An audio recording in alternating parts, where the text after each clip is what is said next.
Hello and welcome back to another video. I've spent the last 2 days grinding, leveling up guns, getting to max rank, leveling guns all the way up, getting them gold, starting the camo grind, and you know, generally starting the grind. So I'm going to tell you everything that I've learned in that time about the fastest way to level them up, level up your character, and do unlock certain things as well as camos. So the first thing is every gun goes up to like level 25 to 30-ish. I've found the fastest ways to level them up are either ground war, and that works particularly well for things like snipers and stuff. The war mode works really well as well.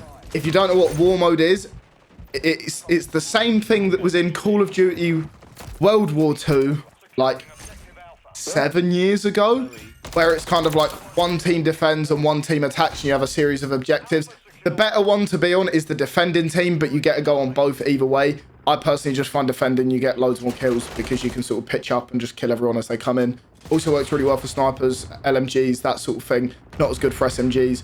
SMGs just tend to work better on multiplayer for the ranking systems and stuff, just because obviously you need to be close range for it.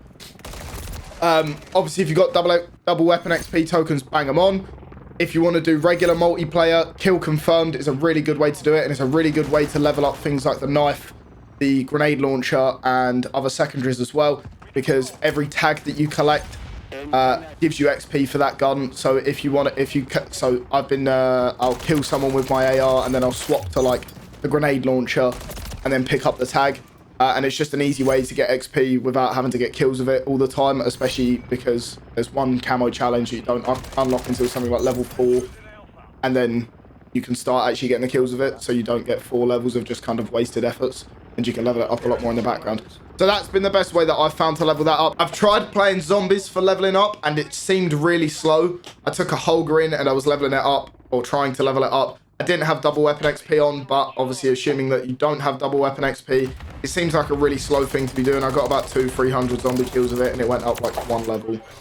So unless you're going to be grinding zombies and you can use a gun that you haven't got leveled up, so it just does it anyway, I wouldn't recommend using that as your go-to way of leveling up. In terms of leveling up like your player character, easiest thing to do is obviously just work on the lower guns at first. By the time you've leveled up the lower guns, you can move on to the next ones. A lot of the things in the class systems are like hidden, and it says they're behind an Armory Challenge. So for once, this is the first Call of Duty in 20 years where the daily challenges have actually been relevant to your progression in the game. And so the daily challenges will basically accumulate to build up and unlock certain things. So you can select that certain one that you want to do, and then your daily challenges will count towards that. Once you've completed 3 daily challenges, every win that you get will accumulate towards it as well. So if you win a game in multiplayer, that will then count towards those stats and will essentially be a daily challenge, so that you don't just get 3 a day and you can unlock as many things as you want in a day, provided you keep winning. So that's the best thing for that. I would recommend personally going for the for Ghost, because that's hidden behind one of those tasks, as well as we've been calling them slippers, but they're the creepy shoes like Dead Silence. I can't remember what they're called. I'll put it on the screen. But yeah, they would be the first 2 that I recommend, and then I would recommend going for the guns, because obviously you want to make sure you have all of the guns, especially if you're doing the camo grind and stuff.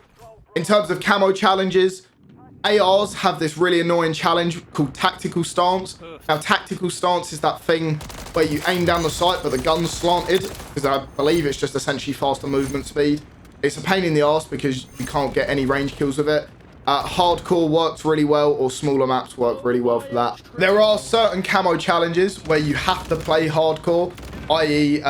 You have to get a 1-shot with an assault rifle.